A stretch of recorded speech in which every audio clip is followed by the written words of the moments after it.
Hey, that's $100. You live right across the alley, son. Well, I've been everywhere today. Oh, man. Councilmember Dees? Here. Councilmember Howe? Present. Councilmember Hyman? Present. Councilmember Jackson? Councilmember Worth? Here. Vice Mayor Ripple? Here. Mayor Malcolm? Here. Discussion regarding the YMCA. I want to thank you guys for having us back.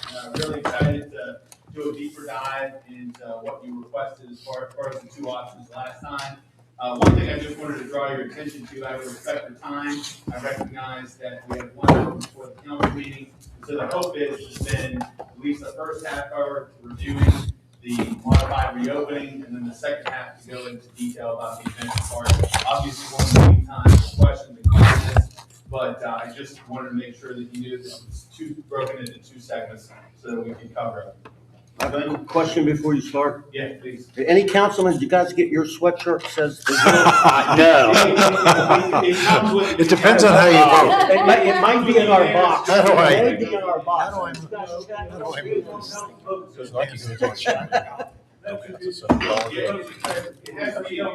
Mark's here. Thank you. Sorry, I'm just. No, I Trying to break the appreciate ice the here. humor, breaking it down. Let's go to the next slide. I'm going to talk about the modified opening, and I'm going to team up with John Paul, but I want to refresh your memory of where we ended last time. If you remember up at the box, if you can see, there were 4 different objectives for what to do with the Y. Talk about the community needs, give you a bunch of options. We did the interim report, if you remember, with the 4 options. You selected at that point in time, look at how we do a modified opening, and talk to us a little bit about the adventure park. And you said, tell us how to pay for it, and give us something actionable. There's a bunch of quotes up there, but all of you were unanimous about we need to do something for the kids. Everybody said that. I think, Wayne, you were specific in saying, look into public-private partnerships. I think you may have said it more than once. So we did do all that. I think those are the big things from the last meeting. I think that's the end of it. There are some details. I don't know if they're getting a hard copy, are there? Down at the bottom, we've made some notes about the history of the YMCA. Gifted in how much it's worth. 1066, that must have been after the Battle of Hastings. It's supposed to be 1966. There you So We just want to make sure you're paying that's good that you're paying attention, though. Next slide. One thing I do want to draw your attention to, the most recent appraisal is for $2 million. And so the point of saying that 1966, it was a gift from Richard Lowndes to the city parks and then re-gifted to the city of Clarksburg. And so what's interesting about that is in 1966, it was a gift to the city of Clarksburg. And then in 2025, again, consider it another $2 million gift back to the city of Clarksburg. That's a really good place to start. Okay, so let's talk about, I think we've got to start with what is a modified reopening? What is that? Let's define it. And then 2 is what's it cost? So this slide deals with what is it? On the far left, what we did was make some assumptions. We said the big thing on the far left, hours and service, is 40 hours. That's what we based a modified reopening on. Those are tentative times up there where it says noon to 8 p.m., Monday through Friday. You can move that around, based on what the needs are of the community. But the 40 hours, what we did was price things out of what does it cost to keep it open? That's a modified reopening. And what are the services? And they'd be all the ones that were there for the kids. So that's what the hours and services are for a modified reopening. Staffing, we actually went to several gyms in the area and asked them what would it take to staff this for a modified reopening. They came back with, you need a manager to make sure that we're doing it properly. You need an assistant, you need a part-time assistant, and you need tech support. So it's basically 3 full-time headcount. In addition to that, and slow me down, there's building maintenance. The city has gotten the parks to maintain the building maintenance while it's been closed or modified reopening. That your maintenance manager has been doing that already. Your program manager has been there and your assistant's been there. So you've had basically 2.5 people already up there working on the building itself. But you'd need that. All the gym operators said, you have to maintain the building. Somebody's got to be there to make sure we keep it with the pool and all the facilities. So it's 3 full-time headcount. Now, I wouldn't compare that to the approximately 30 people before, because there were part-time numbers in the full-time. But this is what we mean by a modified reopening. Significantly less people, significantly less cost, because you all want to make sure it's sustainable and affordable. Okay? And interrupt me at any time. Now we start to get into Wayne. No, okay, yeah, so let's look at the cost first. So we've talked about what's modified. Now let's look at all the cost components. So John Paul actually spent a lot of time to say, if you're going to rehab the building to get it operational, that means fix the bathrooms and the other things. If you've been up there, you know there's some basic maintenance costs to get it refurbished so you could reopen it. We got 2 different quotes on reopening. One was the one that's the most vetted and the most thorough, was the $500,000 to get it in working shape. We got one for considerably more than that, but this is to get it operational and functional for $500,000. That's a one-time upfront cost. If you want to know what it includes, we've broken it out below so you can see what that 500 includes. And with all this will be made available to you too. The second cost is, how do we maintain the building? That's what I just talked about. What's the annual cost to have maintenance people maintaining the building? We got that from your parks people, which is, here's the labor cost and the budget cost to maintain the building for the year. Then we went to the gym owners. We, meaning John Paul, went to the gym owners and said, price out for me what it would cost to have staff there for a year with the different positions they need, and $172,000 was the cost of doing that. And that was vetted against a couple different gyms to make sure that we got the right number, wasn't slated. The operating costs, these are annual expenses that you are incurring, that they have incurred over the years. These are coming directly from the previous CEO of the YMCA. So you've got your insurance cost, your utilities, and your annual repairs cost, which is a kind of a proxy. So that's $263. So it's $1 million cost. Again, you've got a $500,000 upfront one-time charge. But then after that, am I going too fast? You're good with the numbers? Okay. Now it gets really simple. So then we go, Wayne, we go to 3 different gyms. One was the YMCA in Parkersburg and 2 gyms. And we said, listen, if we give you a deal that you can't refuse, which is we'll only charge you $1 and you can have the entire facility for a year to make money, will you do it? That was the plea. What they did is they took that and said, all this has to be converted into memberships on how many memberships I can sell to break even. Their math was, I have to get 2,700 memberships at $33 a month to break even. So their answer was, no, thank you. We appreciate it, but no, thank you. So that probably doesn't surprise you, does it? Okay, next slide. But It was just a bad idea. no, it's not. I'm going to show you how we build on your idea. So this is one of my favorite quotes. How do you eat an elephant? You do it at one bite at a time. So what did we do to break this up and syndicate this and make this more palatable for everybody? So we broke it up into pieces, and we're going to show you how we syndicated this, public and private. Let's start with your share of the first bite. We took the $500,000, and several of you recommended that we look at the USDA Rural Development Loan, which is what that is. That is available to you if it's a health issue. John Paul then went to Chad Bundy and said, is keeping the Y open a health issue? Absolutely, it's a health issue. I'll help you get a loan. Then we ran the $500,000 to AI, which is the greatest thing ever invented, and said, what's the monthly cost likely to be to the city if they were to get this loan? And the monthly cost would be $2,250 according to ChatGPT. So it seems affordable through this loan technique that allows you to spread it out, get it at a lower rate, that you could do this one-time charge. Now I'd have to get you the details on how many years that is and what the mortgage rate was. But the simple answer is it can be brought down so it's not a one-time upfront cost if you haven't budgeted for this. Make sense so far? But let me ask you this, the modified opening, for what period of time is that? We're going to do this for a year. 1 year? Yeah. Okay. All these costs are 1 year. Yes. And again, Mark, good question. Those hours and days are flexible. Those are a stake in the ground, but the 40 hours is what we priced everything out. If you want to open it more than that, it costs more, like everything, but it's based on that. Next slide. Step 2, how do we handle the building and maintenance cost? Doug Comer? Doug Comer said, I will, for the kids, transfer headcount and budget to the city to pay for the building and maintenance. So it doesn't come out of the city budget. I'll transfer the headcount and I'll have them there at the facility. So you'd pick up 3 headcount and you'd pick up some corresponding budget associated with that. So that's not an additional expense to you, and this is an annual expense. So we're now moved from non-recurring to a recurring expense.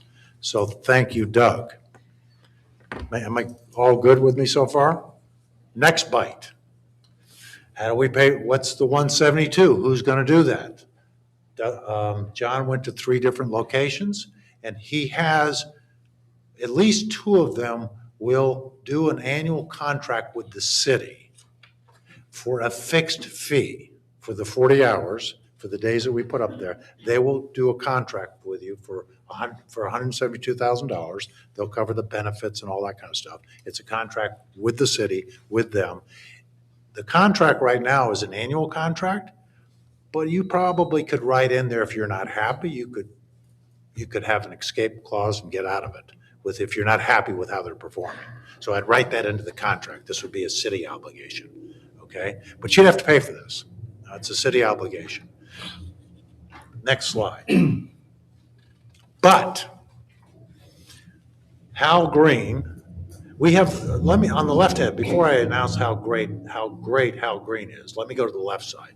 Because if you had 172 and 260, I'm terrible at math, is that 432? Yeah. Okay, that's your number that you have to worry about to pay for on an annual basis to keep this as a modified opening. That's the number you have to worry about. John Paul, who's a very slick salesman, went to Hal Green and said, how could you contribute to cut the number down for the city for the kids to help us reopen this? Hal Green said, I will give you $200,000 as a donation to help the kids, to help the Y open, and I'll run it through Healthy Harrison, which will donate. And John Paul will explain how we recommend you use this generous donation from Hal. And the next slide should be a picture of Hal. God, you ought to thank this guy. I mean, really, in addition to what he's offering to do for the city for this, he's been doing it for years. So I don't know, yeah. Dad's been doing it for years. I mean, well, I'll let you all figure out what you should do for him, but he really, I think he's a hero in the community. So thank you for doing that. Now, this gets a little bit complicated, but remember the 432 I talked about? You got 200 from Hal, right? So now we're chopping it down. We're trying to get you to break even on an annual basis. John Paul has cooked up a very innovative, incentive-based program to get you to zero. It's creative, and with creative people, I let them explain it. So really, we want to continue to carry out the theme of it's all about the kids. And so what we'd like to do with Healthy Harrison in partnership with Hal is offer 500 free memberships to any Harrison County student that's a middle school student or high school student. And so it would be an incredible way to recognize that we've lost 4 different gyms in the city of Clarksburg in the last, 3 years? And so it's such a tremendous asset for the kids that we, in partnership with Healthy Harrison and how we would drive those 500 memberships to students in Harrison County. Now, rather than just dishing them out to the first 500 kids that sign up, because we believe in accountability and we don't want to just give away freebies, what we would do is we would tie it to a 1-to-1 membership for their parents. So what that does is 2 things. It drives the number of people that are going to sign up, and it also provides a parental supervision associated with each kid at the Y. So what does that mean? It means that I can have one of my children, one of my 80 children, can get a free Y membership, but I'm on the hook. I got to buy one. If my daughter wants one, that means my wife has to buy one, right? If my other son wants one, my dad has to buy one. It doesn't matter. We can figure out the details later, but essentially it's a one-to-one membership where we're elevating the 500 gift from Hal and increasing that membership number to 1,000, right? Does all of that make sense, how we would leverage those memberships? Right? Okay, so what that means is that brings us to 1,000 memberships, right? And for those of you who recall, on the last couple months of the Y, there were about only 300 members reoccurring up there. And so this is a big number, but I think we could do it with this one-to-one membership. Now, that still leaves us with 88 members. So if you look at the far right column, we have to create an incentive structure. So of that 1088, I just explained to you, we hit 1,000. That leaves us with 88 members that we got to make up for. Now, how are we going to get there? How are we going to get that aggressive number? We're going to do a shared agreement between the city of Clarksburg, Healthy Harrison, the general manager who's managing the day-to-day operations, and the managing company that you guys would, acquire as part of an RFP process. And so anybody that exceeds the 1088, there would be a profit share. Everybody would win. And what it would do is it drive that managing organization to want to increase memberships. You get over 50, you get 50 over the 1088, we each share $5,000 of that cash, right? If you get 250 over that, $25,000 in cash. And again, everybody wins on the back end, but on the front end, it's going to cause all of us to work really hard to increase memberships. That means Healthy Harrison's driving memberships. That means you guys are driving memberships, the organization, and then most importantly, whoever's the GM up there. Does all of that make sense? Okay, you guys The membership was $33. $33.33, and it's based on fair market value. You can go to Planet Fitness for a lot cheaper, but we're offering something different. And so I realize that you have questions related to the price, which is why I certainly want to address any questions you have. But everything we've done on the adventure park side complements this discussion. So this is just a summary. I'm actually glad the video's after this.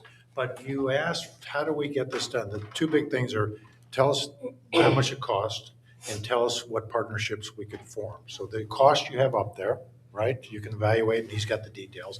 The partnerships, you really look at it, you've got Healthy Harrison, you've got Hal, God bless Hal, you've got the parks, and you've got the city. And the gym, one of the gym owners that you select. So you've got potential for 5 different partners to help minimize this, to make it practical to open it on a reasonable basis. So I think that's what you wanted out of this final report, right? Okay. So now, show the video? yeah. Yeah. I do want to say one thing. The 3 organizations that we vetted and we discussed, Healthy Harrison has a personal relationship with. Many of you know we did the health games several years ago. 2 of the people on that list I work directly with. One of them is WV Fitness. They literally saved a Y that was dying. So an incredibly great candidate. You would want them to sign up for the RFP, right?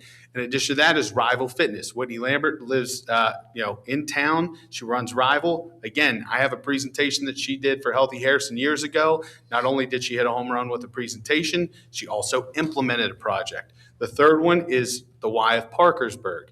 Ben Walker used to work up here. They're all interested. And I think there would be more interested even if you opened it up.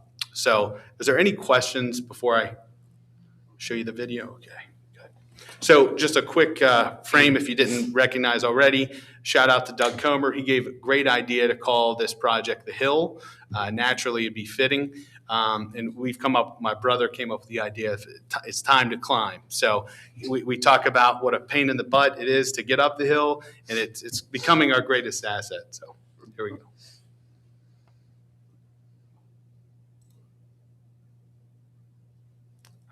Second here. We keep hearing you talk about the future, but we need something now. A place where we can play, learn, and grow. We are running out of safe places to go. Places where we can thrive, get better, healthier, and stronger. We need a place that brings neighbors together. A place that feels safe, active, and full of possibility. This isn't just about a building. It's about investing in people. When we get better, healthier, and stronger, so does the community. If you are looking for a way to make a real difference, this is the real opportunity. Because this is our future, and it's worth investing.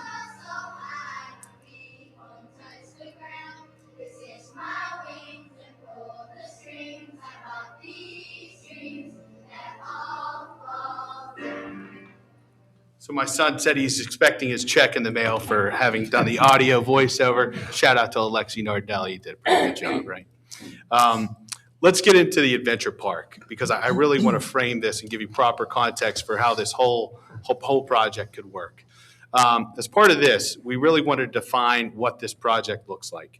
So this is us exploring avenues to build an adventure park, which we brought up last time. We wanted to identify the key partners of this project. We wanted to do something that complemented the modified reopening, right? So Clarksburg, Tiffany said we are not going to sell the mountain. That makes sense. That means you're the property owner. You also wanted to find a managing partner. George Finley has been a tremendous asset, and obviously we've brought his name up in the past. We're going to dust his name off the shelf and get things moving. And then obviously tourism partners, because we've talked about how this could really boost tourism. This slide is indicated to tell you that I literally found the most prominent experts there exists in the adventure park. And I dare any of you to just challenge me on that. I met with Scott Hornick, who is Adventure Solutions supplier. He literally knows every possible thing there is to know about equipment, about parks. He's been in the business for over 20 years. He is the expert. He's in Boston. If you make calls or if you just Google his name, it will show you his credentials. He's an incredible guy. I was on the phone. Zoom. He's offered a Zoom for an hour. Dylan Burt is the CEO of Adventure Consulting, and he works with Mapsy Powers, who's from West Virginia. What's interesting about these folks is they act as an intermediary for projects just like this. In other words, if you don't want anything to do with the zipline project, they take it over. And if there isn't enough powerhouse stacked up on there, Craig White, if you haven't heard of him, he's the GM of Grandview Park. That's in Marshall County. He's running a park in West Virginia. So if it's going to look anything, it's going to look just like that. And I talked to him, and what was interesting is all of these people referred all of these people to talk to. So I knew I hit the right targets. So what was interesting is that we did have some assumptions out of our initial search into this project. And what we found is that some things don't work. And I want to explain why they don't work and give you proper context for why we made certain decisions. So initially, we had the idea we would post an RFP and we would have someone else come in, pay for it, and manage it. That's not going to work. The reason it's not going to work is because it boils down to run-throughs. This is how many people can you put on a zip line. Now, the reason I told you guys last time that we had people calling interested in working with us is because they made the assumption that there's 1 million people here. With 1 million people in the city, they can charge a lot of money and they can get their ROI. They're not going to do it in a small town like this, unfortunately. Additionally, a major upfront investment to have a park run itself. Again, I called Craig at Grandview. He said that's not going to work. Not only is there upfront cost, there's monthly costs. You're servicing the equipment. There's maintenance. There's regulations. He literally told me it was a nightmare. So obviously, just taking it right from the guy who knows what he's doing. And then obviously the idea that a zip line would drive traffic, again, a great idea. But shout out to Mark Jackson. He sent me an email. He said, how are we going to pull this off when we would have to acquire property? Where's the zip line going to go? Remember, you didn't say it exactly, but you said you have to deal with utilities and adjoining properties, right? And so that created a real problem. Now, did we find solutions? We did, but I just wanted to be upfront with some of the problems you're going to run into. What could work? Now, these are all steps that you could take to make a very nice complement to the modified reopening. number one, you got to call the Historical Preservation Society, do a Section 106 review right away. Why would I recommend this? Is because, you know, it continues to come up that it's a Civil War site and there's trenches. I have it in the appendix. I'm going to pass it out to you guys. I have not seen anything that would prohibit you from doing something on the hill, right? So you can take action, but before you spend any government money, locally, state, or federal, you have to have this review done. It's a non-negotiable. And I tried to inquire how much it would cost and get more details. I'm not a city employee. They wouldn't give it to me. That's number one. Once you get that out of the way, you already have the money for a bike trail, do you not? I don't have the exact numbers, but there's already been a match from the city. Call George Finley, buy him a chainsaw, tell him to build a trail. No matter how small it is, just get some action, get a quick win up there, right? And then secondary to that, I would also put a tower, viewing tower up there. Martin said when he was a kid, there was a viewing tower up there. You could see the whole city. Sounds like an incredible idea. Again, make it an asset that you're on top of the hill. It would absolutely, it already looks beautiful up there. It would just add to it. So far, you guys understand what I'm recommending here? Okay. So additional to that, I understood that there was money for a splash pad. And the reason I thought that you could perhaps move the project to the top of the hill for one purpose, just to continue to strengthen the assets that you have up there. Again, the idea was recognizing that there were so many things that would prohibit you from doing a full-scale adventure park. Why not take the splash pad money and turn it into an adventure-themed splash pad? Again, just driving traffic up there. And then finally, I wouldn't discount, I wouldn't scrap the whole idea of a zip line. I still think it's a cool idea, and I think people would like it. But believe it or not, there's something that exists out there that resolves the issue of property and still gives you the fun time of a zip line. It's called a zip line roller coaster. I'm not making it up. You can look it up. They're expensive, but it really would be an incredible attraction that I think would drive foot traffic to the top of the hill. Now, how would you pay for this stuff? I think you should come up with the 10K. I think it's an estimate to get that Section 106 review done. It's going to cost you about $10,000. It could be more. I highly doubt it. I anticipate it would be less. But you're calling somebody from Charleston. They're coming up. They're walking across the property, and it can be done very quickly. The bike trail, like I said, I think it's anywhere between $200,000 and $400,000. You already have the money. Now, you don't have the money for a tower, but for $100K, you can get a really nice, decent tower up there. In addition to that, this is a really cool thing. So really try to think holistically about not only what assets will we have up there, but how to best utilize them. So Jason Martin, who owns Pike Street Bikes in Shinston, I called him. I said, Jason, what if we gave you free rental space in the front of the modified Y? He said, I'll tell you what I would do. I would put bike rentals up there. If you give him the space, he'll stock it with bikes, e-bikes. So not only will you have a trail, you have a place to rent a bike. So again, just building a whole exciting adventure park up there. Now, phase 3, again, I don't know if the splash pad money could be repurposed. If it can, great. If not, totally understand. But again, you already have money for this.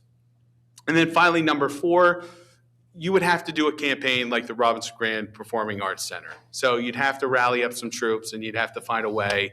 And what I would say is this can wait. The other things you could do pretty easily, and I think you could do them very quickly. It would be a quick win for the city, quick win for council, and I also think it's the right thing to do.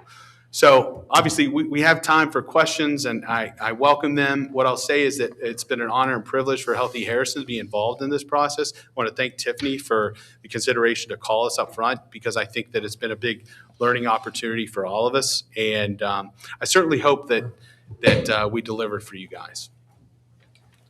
Jump on. I see everything up here. My question is, at what point is there any kind of revenue generated?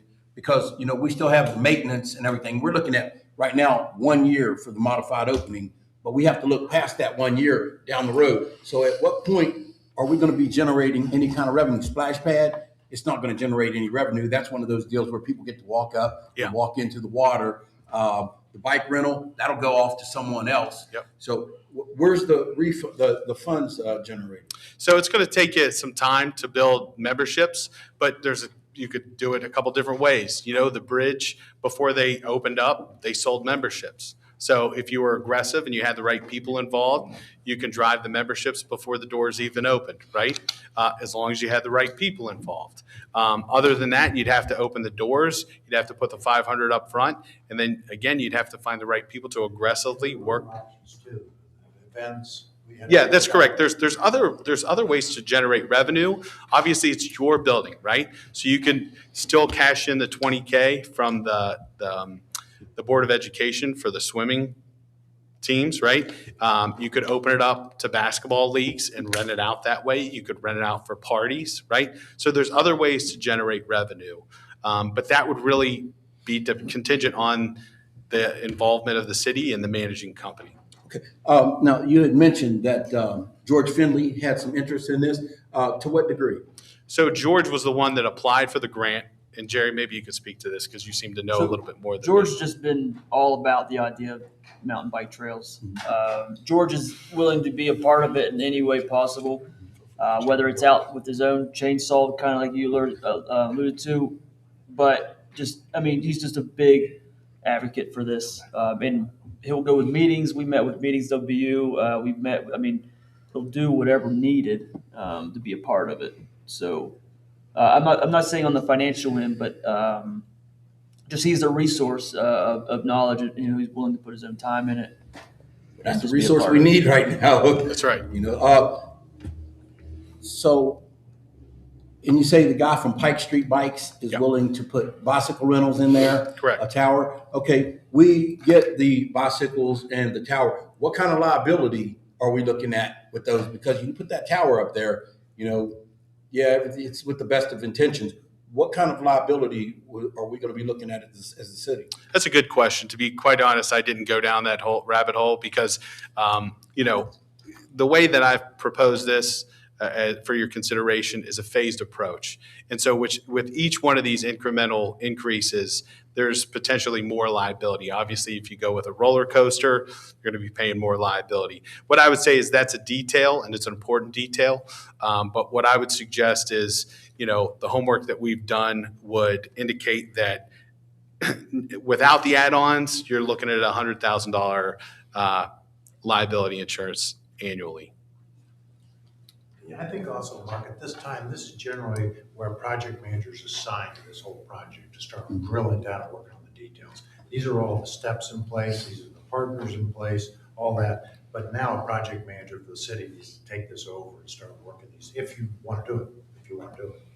But I think also just to verify and validate what John Paul said, the major break-even we're trying to get you to, based on Wonderful How, he's cut our number in half.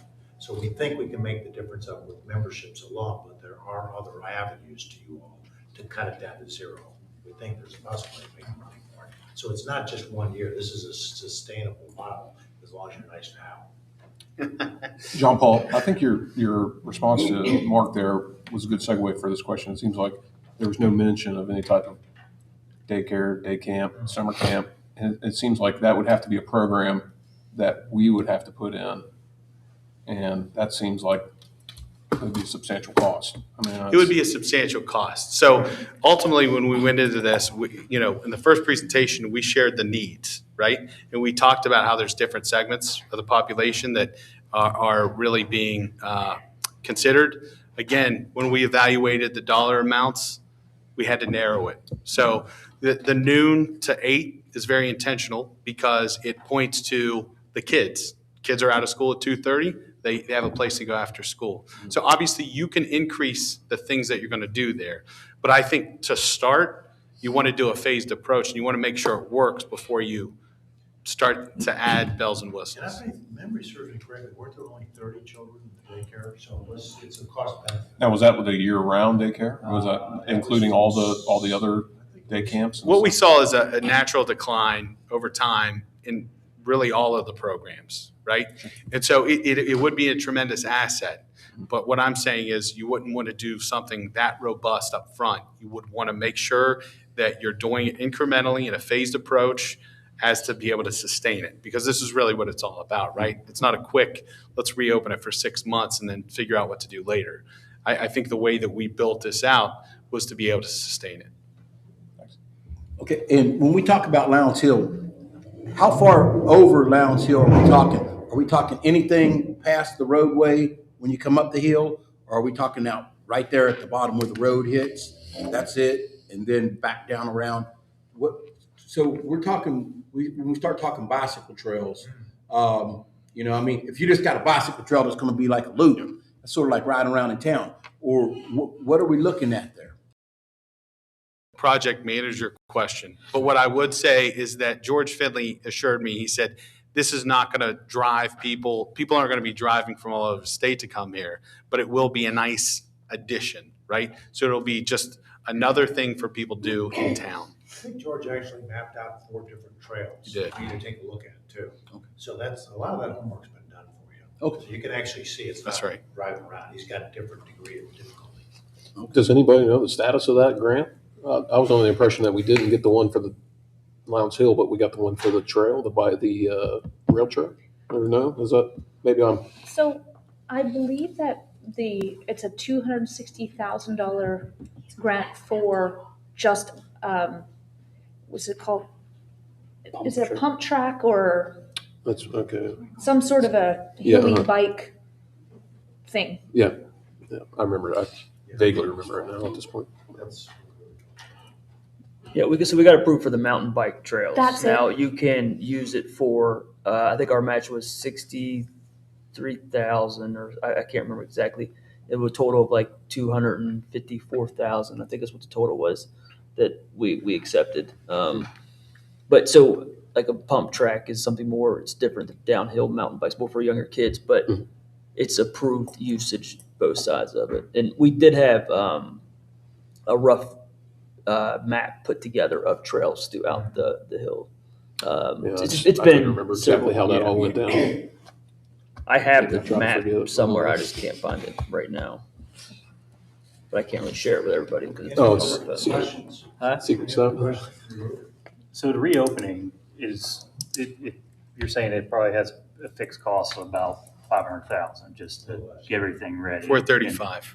And it's, and that's something that we put up front and then from there, that would renovate the place to where it's ready in a year, right? Yep. Okay. It was 500 up front, Right. right? I meant 435 every year. But you're operating on a sustained basis because we designed this so you could continue this year after year. Right. Can I get one of those packets so I can look at this trail? Yeah, certainly. Please? This is the bike trail up here. Oh, yeah, you have it right there. How long has it been up there? I just put it up. Okay. You can't pass them out. The project guys won't pay attention to the presentation. Of course we will. It's still fun. Somebody had a strategy. So on the outside part, the adventure park, I mean, through phase 1, phase 2, what's is there a lot of, like a bike trail? Is there a lot of cost to the maintenance for the bike trail, or is that something that can be done by clubs? Just curious. Project manager. So, yeah. Is I mean, we that could go deeper, but I think it would cost more money. Is Probably. that What, just you gonna wanna be drop? PM? So Watersmith trails, Yeah. there's a combination. There's it's a state park, so there's a combination of state workers, but then for the most part, people like George Finley they're out there. They're just, it's a community type thing to where they fix it. Not major things, but if a tree gets cut down, Right. state will come in. Well, how- and how that's a pretty common model in outdoor sports like that. Like disc golf courses are usually kept up by community members or, with Civil War trenches. Let's make that a state park. Make it the state's problem. Yeah. Yeah, is any of these trails on the, trenches? Thank you. There was questions of a few sections that it was, but the So 106. Section 106 has to be gotten. Yeah, It has to no matter what, because we can't do it without it. But you said that can probably be done quickly? Yes. Okay.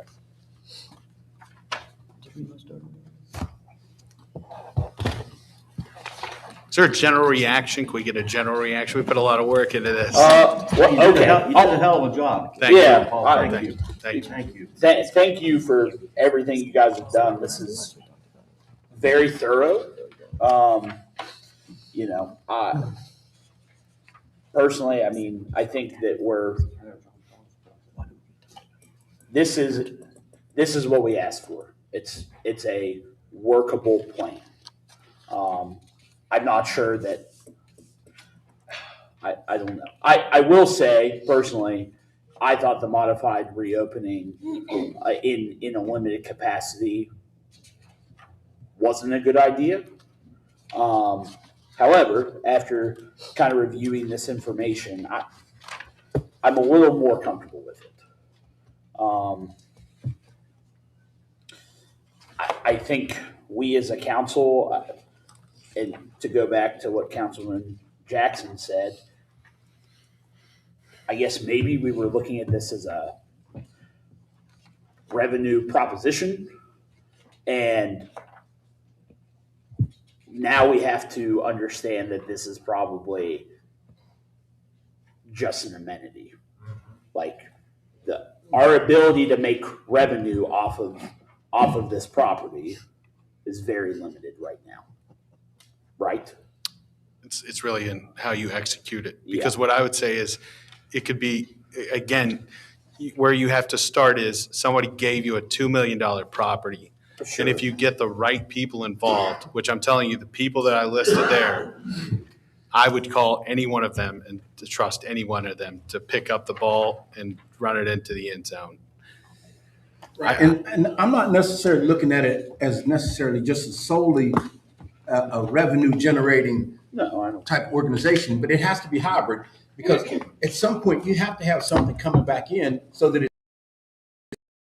it's paying for itself. Because otherwise, basically what we're doing is shelling out money to keep this running. And if that's the case, then we may as well just go ahead and put all the money on the table now and say, okay, well, there it is. Run it for as long as you can. When the money runs out, we're done.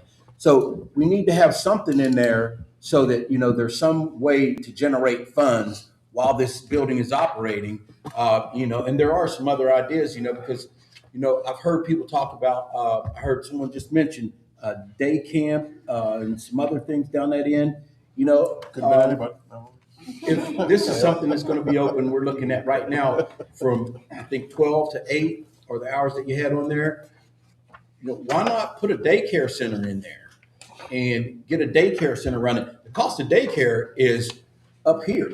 I mean, people are paying for that. If you can have supplemented daycare and people coming in through there, that runs until about 4 o'clock. You separate that off, and now you've got a source of income coming into the building. It's taking care of itself, financially, and we can still do all the other things as well. That's exactly right. Jerry. Just an idea. Well, I mean, the way I look at it is that I don't look it'd be great to have revenue streams and find ways to do that with that. And I think we'll get unique ideas and things that the community needs. I think we will address that.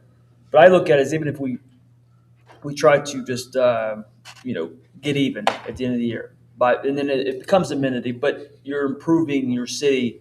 And then you're like Pike Street Bikes, maybe they'll open up a bike thing downtown, and you're trying to just improve your city, and then more business will come in, more people will live here, and then you get more B&O taxes and those type of things. That's how I look at it. Any revenue we could bring from there would be a great thing. Robinson Grant, I don't care if it made $0 a year. The Robinson Grant would be great because of what it provides to the community. So that's how I look at it, but I think we can find ways to find revenue. I think if it's the right programmer, whoever's running it up there, I'm sure they will. They're experts in the field. They do it already, so maybe they'll find ways. The community will come to us. I think answers or ideas will come to us through the community once we just have it up there. Tiffany, what do you think? Well, you're putting me on the spot. We could skip you, Jimmy, Mayor. I'm good.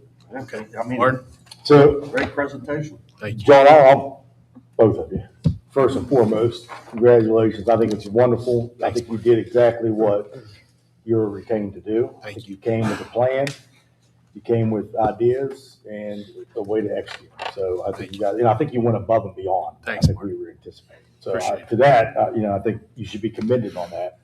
I do agree. I think the 106 review, regardless of what direction we go in, most likely needs performed ASAP. And you're right that they are fairly cheap to do. We did them for other historical properties throughout the city. So it is less than 10,000. And I think, we could hire James Swigert. He has a contact for the 106 review that paid for in the past. I think that's something we should probably look at executing ASAP, regardless of what we do up there. So at least now we know, is it a hindrance for something in the future or not? Then we can make a decision from there. So I would be in favor of doing that. Just listen to the discussions, but, and I do agree about the daycare up there. And there's a huge need for daycares, regardless. I mean, they're busting at the seams. They're very successful. They charge. I think we could find a daycare provider that we could sublease to, maybe a profit share somehow, some way. If not, just a sublease, I think would help generate revenues for the facility itself. So I think that would be impactful to the community that we need as well. And they could even focus to the underserved, underprivileged clientele if need be, which would give us bonus points for the future for various grants.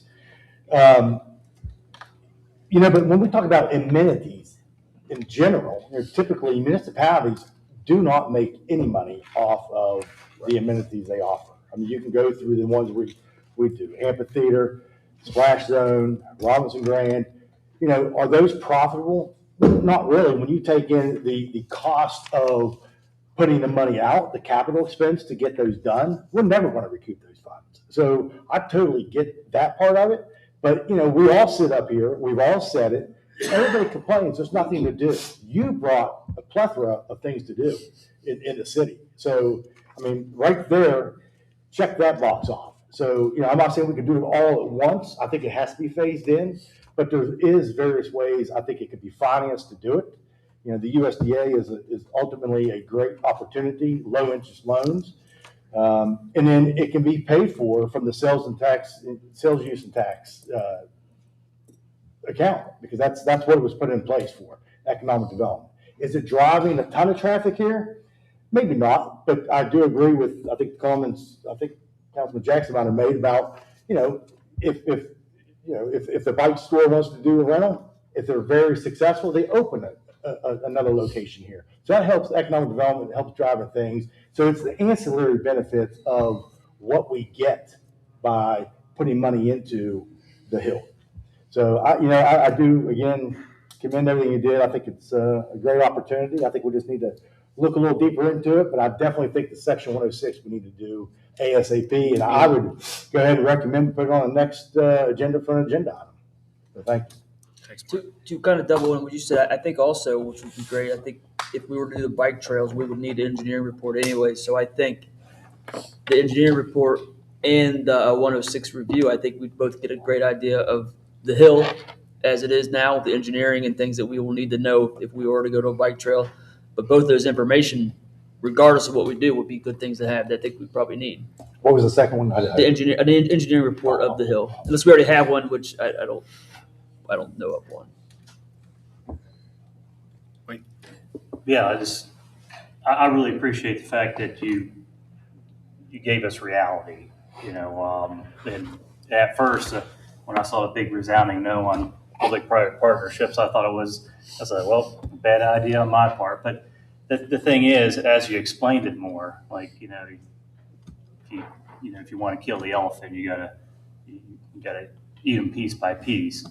And it just seeing just how that, just how those negotiations just kind of turned to say, okay, well, if the city invests a little bit into this, then we'll invest a little bit into this. And I think that's really impressive that, and just Hella Green over here, willing to, donate $200,000 to it. I mean, Mr. Mayor, I think you need to give him the key to the city. I'm gonna give him free membership. Oh, okay, there you go. That's good. That's incredible. With a 1-to-1 ratio. But what it does show is, Gotta get Sandy, though. it shows that people do care about this, and I think if we put in our half and show that we care, I think that other folks will put in the other half. But I do like how realistic this was, even down to the point, where the guy that runs the Grandview Park in Moundsville was like, look, this is what you're going to be getting into. And so, I mean, he understood the reality of that too. And that's a really nice park. I don't know if anyone's driven out through 250 there to go into Moundsville where Grandview Park is, but it's pretty amazing. And it's something, and you're right, it does, Moundsville from Grandview Hill does kind of emulate, what Lowndes Hill could be to Clarksburg. So, I mean, I do appreciate all the hard work that you put in it, but being pragmatic about it too, and being realistic, with it. And it's just not it's just not you coming here and saying, oh, this is a great idea, and we just need to, you really took a lot of time just to dig down and say, well, this is a good idea, but here are some of the hurdles you're going to have to, make decisions on, in order to get to that, good idea. Thanks, Wayne. Thanks. Will, you Gotta echo Wayne and most everybody else's comments. Appreciate it. Appreciate Mr. Green's continued contribution to the city over several years. That's amazing. Great philanthropic effort for citizens of Clarksburg, and it's kind of like Wayne said, it's a very realistic approach to it. I think it's kind of grounds us. It's not all rainbows and unicorns. It's definitely something that we got to take seriously, and hopefully it works out. I guess we'll light it up and see how it smokes. Well, we certainly appreciate everybody's time. We love this community. Glenn flew up from Florida to be here. He loves Clarksburg. Hal obviously loves Clarksburg. We want to keep people healthy around here. That's ultimately our goal. And with your help, I think we could definitely pull it off. First, I would like to say thank you, Mr. Green. I don't see you back here. I still don't see you. I see your hand. But before we leave, I would just like to say this to all of my colleagues up here on council. One of the things that we came to consensus on is this is all about the children. So everybody dig down deep and ask yourself, what? How much is the future of our city and our children worth? How much are we willing to dig down deep and put the work in to make this happen? Is it going to be a big undertaking? Absolutely. Is it going to be worth it 5 years, 10 years, 20 years when we're not around anymore? Somebody looks back and says, you know what? There was a bunch that was thinking about us at some point in time. Jerry just looked up like, yeah, I'll still be here. I ain't that old. But, seriously, dig down deep and think about it. How much is the future of our city worth? 2250. So I'm not kidding. Do the math. Take the 435, divide it by the 1,000. Let's say you don't hit the number. What you're spending on every person that goes out there for the 1,000 people is $2.49 per month. So there's a great question. There's an answer, and then you have to ask whether it's worth paying it. Thank you. Just off the cuff, what's Healthy Harrison pay you? It's in the records. You can look it up, and the same nonprofit as everybody else is the city. You should have followed up with the other questions, really, when you get to, right? Right, but I was going to say, would you like to send us a resume? Thank you, guys. Certainly appreciate. Thank you. Love guys. city. Absolutely. Thank you. Thank you.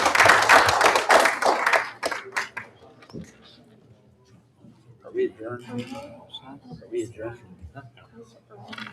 They're gonna speak about the Yeah. roads on number 4. Number 4. So right after the approval of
19th, Clarksburg City Council meeting. Councilmember Dean, Here. Councilmember Howe, Present. Councilmember Hyman, I'm still here. Councilmember Jackson, Here. Councilmember Ward. Here. Vice Mayor Ripple. Here. Mayor Malcolm. Here. This evening, we have our prayer and pledge by Councilmember Dean. Please bow your heads. Lord, we thank you for another day. We thank you for the opportunity to serve the city of Clarksburg and its people. We ask that you safeguard our time together and show us the path to a brighter future for our community. In your name, amen. Amen. I pledge allegiance to the flag of the United States of America and to the republic for which it stands, one nation, under God, indivisible, with liberty and justice for all. Approval of the minutes of the regular session of January 15th. Madam Clerk, I move we approve the regular session minutes from January 15, 2026, February 5, 2026, and the conference work session of February 12, 2026. Second. All in favor? Aye. Motion carries. Petitions, communications, and public hearings. Earl Gaskins with the DOH is going to provide an update. Nothing like putting you on the hot Yep, seat right first at the thing, Earl. Get right there under the bus. I'm starting to think I'm on you guys' payroll. I'm here so much anymore. So thank you guys for having me here. I just wanted to give everybody an update. I know there's been a lot of questions, concerns, now that we're getting into the spring, fall, and you're starting to see the potholes, and everybody's getting very, very concerned about that. So I just want to take a minute, come on up and talk to you guys and tell you where we're at with the state, where the contract is. As you all know, we're in the final stages of the project, so there is light at the end of the tunnel. The paving contract is still on track. I talked to the contractor here periodically. They plan on moving in here on April the 1st to start milling everything out and paving. So we've got, from now until the 1st of April, we got to fight this battle. And I'm sure everybody's aware that the asphalt plants throughout the state are closed right now. So there's nowhere to get asphalt. I've been in communication with some of the vendors, and you're trying to push them to get them opened up, because obviously we've got more roads than just downtown Clarksburg. We got the entire district we have to patch, and the interstates are not much better than what downtown is. So they're pushing to try to get the Clarksburg plant opened up by the second week of March, and then the Cascade plant in Morgantown should follow shortly after that. So we've got about 3 weeks here that we got to battle these potholes. I ask everybody to understand, to be patient with us, and we are going to be out there. Starting Monday, my guys will be coming in, working in conjunction with the contractors. They're going to start one end of town and come all the way through and with the coal patch. What I will warn you guys, and be prepared for this, it will not stay. All right, it's a temporary fix. We can fill it at 8 o'clock in the morning and be right back out by 2 o'clock in the afternoon. So that's just the battle that we're facing. Myself, the city manager, and my maintenance manager, Cliff Fulton, here, along with some of the county supervisors, came down today to kind of review the project. And I ended up bringing my project inspector over to kind of address some of the issues that I'm seeing. If you guys remember back in the fall, I told you guys, be cautious, because any of this aggregate is going to be exposed. When we put that salt on the road, it's going to deteriorate it. Well, you're seeing that now. If you go out there, you see some of these trenches that are starting to sink and settle, and that's a direct result of us putting the salt on the road. So I've told the contractors, I was told when I was there this afternoon that they was going to be working down in front of the Wendy's and all that, and they'd have those patched by tonight. I have not been back down there, but I'll make a trip through there to see. But I very seriously doubt they've done a quality work if they've done that today, because we was there, I believe it was 1:30, 2 o'clock. All down Yeah, there. so if they done anything, I don't want to say is, hopefully they done a tremendous job, but I don't think the time frame allowed them to do that. Which is why I told my guys, I've said this from day one, this is a collaborative effort. We've got to work together. And I can say, nope, that's the contractor, we're going to leave it on him. And they can say, nope, that's a state road, just like we've done in the past. But we're past that. My guys are going to be in here, and we're going to patch not any holes that's not in the construction zone, but if it's in the construction zone, when they get to it, if it's a hole there, they're going to mill it out and patch it. Once we get it patched, I've asked my county guys to try to make sure we have staff available to do more periodic checks. So we got an inspector on site that's supposed to be doing daily checks. I get that he's not catching everything, and I'm not saying it's any fault of his, but when you drive down through the road, it's obvious they're not getting everything filled back in every day. So I will have a county maintenance workers are coming through here a couple times a week to check it. We've got some material ordered. So right now, everything we're doing is cold patch. You guys know what cold patch is. If you've been around, you see it. It's junk. I hate to say that, but it's not something that's going to last for a long period of time. It's designed to be temporary, to fill the hole, to keep you from busting the tire temporarily. We've also got material on the way. It's perma patch that's in a bag so that we can actually carry that in our pickup truck. So if someone who may not be working in this area, maybe working in another part of the county, but they drive through, they see a hole, stop and fill it in.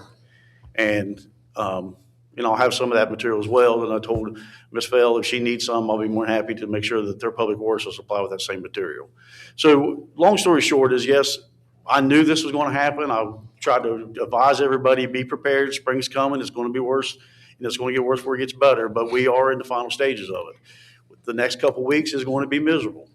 We're going to be fighting the weather. We're going to be fighting anytime it gets cold and warms right back up, it's going to create a pothole. And then the trenches, everybody's driving on, the more they drive on that trench, the more it's going to be compacted, the more it's going to settle. So those are the things that we knew was going to happen that we're facing now. So, I ask you guys to be patient with us and know that we are working on it, and to be able to inform the public with some arm you guys with some knowledge that you can go back to them. Because I know that you guys have to answer to your constituents, and they're bugging you guys, and I'm going to say bugging you, but they are reaching out to you guys trying to get answers, and sometimes it's hard to give answers if you don't know. But know that we're there, and if you guys have any problems, you can always refer them to the Department of Highways, and we will be happy to answer their questions or the concerns. But it is what it is. We are going to see potholes for the next couple of weeks. That I promise you. I promise you they're going to be there, but I promise you we're going to be there to try to repair that. Okay? Do you guys have any questions for me right now? Yes. Now, where the ground is settling in, regardless of how deep that is, they're gonna go ahead and they're gonna mill that and level that out before they blacktop. Yeah. So I don't know if you guys are aware, but we have periodic meetings once every week. We meet here in the city council and represent the state and county and city manager and fewer people there anyway.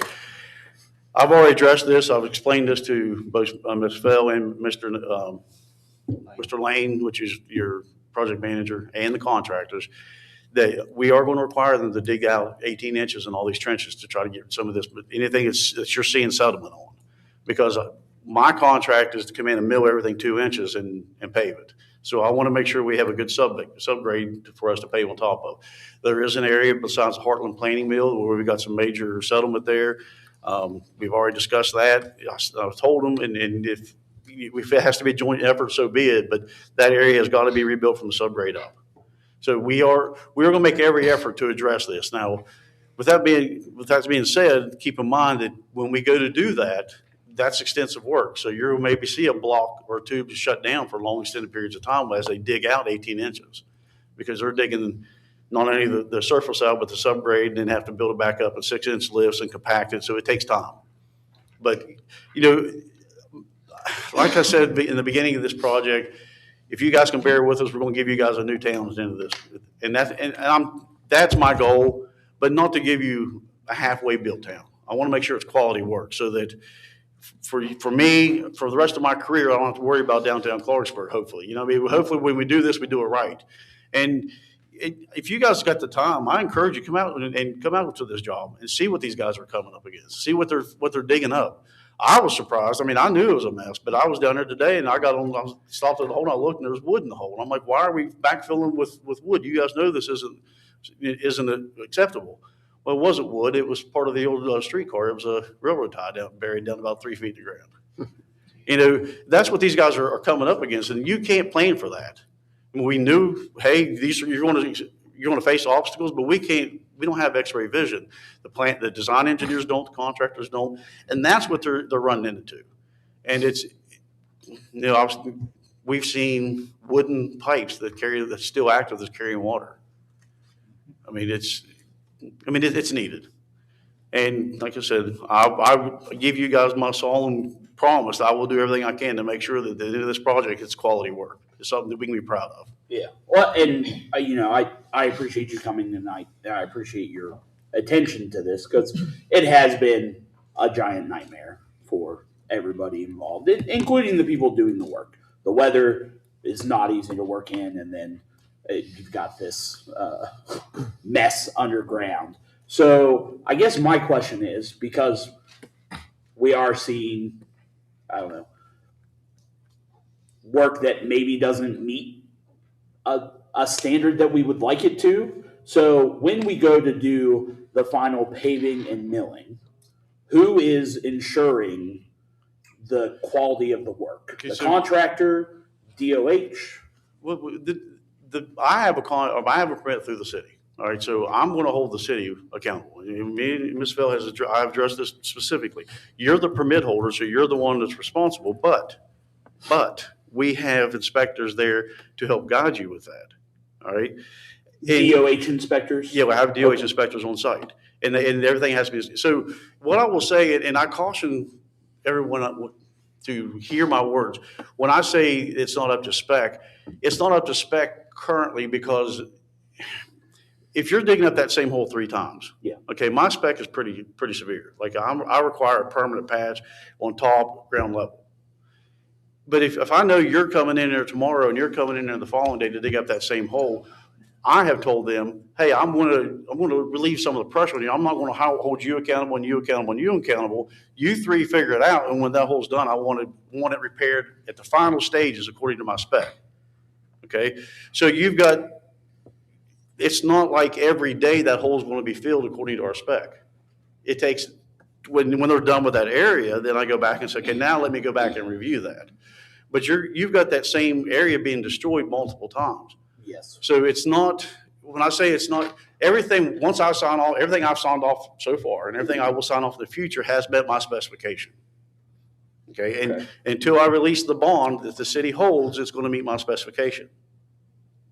Okay. Okay. Now, that may take time.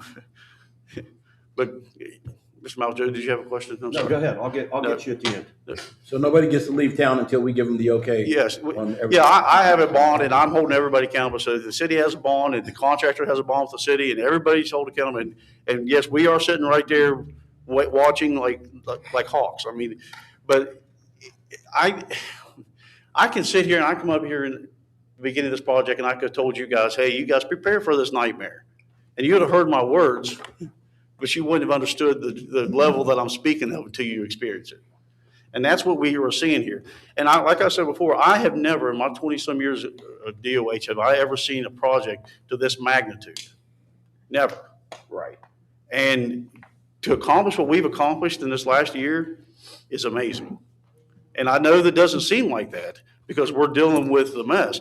But this is a once-in-a-lifetime opportunity that we took, that the state and the city worked together to accomplish. And you guys, as council, are going to get credit for this because this is your guys' doing as well. But we are rebuilding a city. We're rebuilding a city's infrastructure. You've got to take that in consideration. You're building a new water line, a new sewer line, new gas line. That has never taken place in anywhere that I'm aware of. So for what we're dealing with, I mean, I know in anybody's mind, and if you're driving down to Clarksburg and you hit these potholes, I cuss too. I drove my state vehicle down here and I told Cliff, I said, we're going to have to get a PM on this when we get back up to the shop because it's so bumpy. But also look at it, I'm like, I told Cliff, I said, do you imagine right here, we found a void that was 20 feet deep that we didn't know was here. Had we not done this work, that void would have been there until someone crashed into it. You know, it is amazing, and my hat's off to everyone involved with this. And I know that's, you guys have seen me and heard me say that before, but I mean it, and you're going to see the benefits of this project for many years to come, many decades to come. So it's a little bit of inconvenience now is worth it in the long run. Well, I agree. I agree with everything you're saying. I think that what I'm hearing from people in the city, from citizens, is it's not a minor inconvenience. It's a massive inconvenience. But we're here. It has to be done. So, yep. Thank you. Yes, sir. I have a question unrelated to the construction. There's a spot between, I believe it's Magnolia and Liberty on Milford Street, heading towards Sheets. Mm-hmm. It's been like that for how long? I mean, do you know anything about that spot? Yes, sir. Okay. Yeah, there was if you're talking down by the motel, Yes. okay. The old motel. Here a couple of years ago, there was a sewer leak That's right. in that area, and we was going to soil nail that. All right, so we had a contractor come in that was looking at, I don't know if you're familiar with soil nail, but basically they come in and they inject polyethylene and they compact the subgrade from underneath, and they raise that road up. Because it's such a high traffic area, we don't want to tear it out, obviously. But because that sewer was in there and the sewer had a break in the line, we weren't able to do that. So we put it on our list for soil nails, which there's about 300 soil nail projects ahead of that. So it's on my repair list, and we've got it budgeted, but I've got areas where the whole road's collapsing into the river. I was just curious. Yeah, so yes, we are aware of that, and we are trying to address that, and hopefully soon I can get to that, but it's one of those jobs it's there, it's constantly gnawing at me, but it's like I compare that with 250 in Fairmont, the cliffs are falling off. So I was just curious. I was just making sure it was on the radar. yes, it is absolutely, and we're aware of it. Right, it is safe to drive on. So when the city went in there and repaired that sewer leak, they stabilized everything underneath of it, so there's no danger of it collapsing per se, but it is creeping. There was a house or a building there that was tore down, and it started the grade started creeping towards that after we tore it down. That and the sewer leak didn't help matters, but and the water coming off the hill. But yes, we are aware of that. Thanks. Anybody else? We got a question about the timeline. It says it starts in April. I'm hoping the one that we were given is a very safe timeline, that it's not really going to be going to the end of July. It very well could be. Because it's not just a paving job. There will be some DIs on there. Now, some of the DIs, when I say DI, the drop inlets and the drainage, some of them have already been replaced by your guys' project. So we're having a meeting with the prime contractor here in a week or so, and we're going to go over that. So that's going to shorten that time frame down. But what else can we do like that to get ahead of it to where we're not at the end of July? Pray. I've been doing that. I mean, I will be honest with you. I've for July seems like a blessing to me because I've been trying for 10 years to get this paved. But I get you where you're concerned. I'm going to work with the contractor, and we're looking at things. I mean, but because this is such a large project, he's got to bring a subcontractor in. He's got the big milling ahead. That's a subcontractor from another state that does all the interstates and all that. So it's not a matter of, gee, I can go in there and pave it. It's a matter of timing and getting all the players in play. And when we turn it over to the contractor, we have a general guideline or a deadline that he has to meet, but how he meets that is going to be up to that contractor. Contractor's a local contractor. He understands my plight. He understands how important this is, and he's paying attention to that. But I'm going to tell you that if I say July, count on it being July, and pray that I get it done earlier. And I'm not being disrespectful, but I know that the public demand is a little bit higher on that. But I would rather tell them it's going to be July and get it done in June than tell them it's going to be done in July. No, I get it. Yeah, that's why I was just hoping. That's why I was asking. I hope you're being the safe one. You expect the worst and hope for the best. Mr. Gaskins, this is off the cuff question. The milling material, what do you do with that? It would be the responsibility of the contractor to get rid of that. So there may. James, do we need that?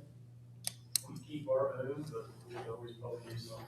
Yeah. So Is that a some projects that it's mandated that we take ownership of the millings. On this project, it is not. So it's totally up to the contractor what he does with them. So I can't speak for that contractor if some sell it, some. But can James speak to him? And absolutely. I mean, you're free to speak wherever you want to. I mean, yeah. I mean, anything else from Mr. Gaskins? Thank you, sir. Yes, sir. Thank you guys very much. Appreciate your time. Absolutely. James Vansboy, 280 Brighton Circle Road, wishes to address council concerning Family Fun Extravaganza Festival. Sure. Absolutely. Yeah. I don't bite. Oh, they're all different. Yeah, they're all okay. in packets. Okay. What you have going on. Thank you, sir.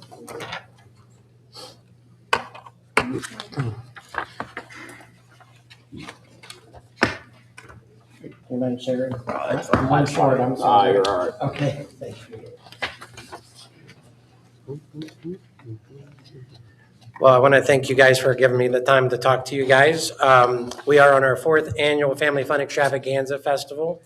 It's being held at the Clarksburg City Park in Nutter Fort. This year, it is April the 23rd through the 26th. So it will be the first kind of big out of winter, first spring event. Hopefully, we'll have some good weather for it. We do fill the whole park up with fun activities for the kids and families. This year, we're adding some live entertainment for adults as well, having 2 nights of bands for the adult crowd, Rick Kay and the All-Nighters, and also a Motown musical tribute that we're working on getting. And we have a big parade on Saturday morning at 11 a.m. And we're doing a kids day on Thursday where daycare centers and schools are coming down and getting all of the educational shows for free during school time. So we're doing all the shows for free for them, meet and greet with some characters and activities for them during the school day. One of the other things we're doing new is our youth entrepreneurship market, where kids ages 7 to 17 get to set up a booth for free at the festival and sell whatever it is that they had their hand in making, whether it's an art, a craft, or a baked good item in a safe environment for them to see what it's like to have a little small business, and whatever money they make is theirs as well. So we're doing that. And then if you look behind that, you'll see all the different shows we're bringing in. These are state fair quality shows. They travel all over the country, and they typically only show up at state fairs. So where you have to pay to get in, pay to see the shows, pay for parking. We do all of the shows absolutely free, so you can come to the park with all your children, watch all the shows, and leave without spending a penny if you so choose. Now, we do have amusement ride company with the carnival rides and food vendors, craft vendors, all of which would be charging for their goods. But we always want to make sure these shows are free for everybody. We have a dinosaur show, a puppets, Grandpa Cratchit educational show about fire safety and safety first. And so we have a lot of exciting things going on as we try to grow this festival. It's 100% geared towards kids and families with children. We do put it on, but we do the proceeds that we make from the vendors all goes to community elevation for children's charities. And during that time in the summer, we do youth STEM camps all summer long for youth for free. Then we also do go into the lower income areas and do STEM camps for them that can't come out to our locations. And we also do a luggage drive for all of the foster care agencies locally so that the kids can carry luggage with them instead of garbage bags with their clothes in it. So that's kind of what we do. It's why we do it. It's a nice way to have memories for the community and their families. And we just wanted to come by, explain everything to you, let you know what we're doing, the 4 days that we're doing it, and ask for your support any way that you can. We would appreciate it. We have a parade on Saturday morning. Anybody that would like to participate in that, it's free. We would love to have people from the city council to help support this event and help us out any way you can. That's it. Thank you. Nice presentation. Thank you. I appreciate that. Yes, sir. There's a small group of us that put this on, and we're all volunteer that does it. I do own Cartoon Headquarters Fun Zone in Nutter Fort, so that is our business. And I just wanted to do something that's very much kid-oriented and give back to the community. And these shows we bring in, we got $37,000 to pay for them. So when I go out, and I'm the single one that goes out and try to find sponsorships and businesses to help pay for certain things in exchange for advertising. It's coming along pretty good, and we just wanted to let you all know what we were doing and hope for your support. Thank you, sir. Thank you. Yep.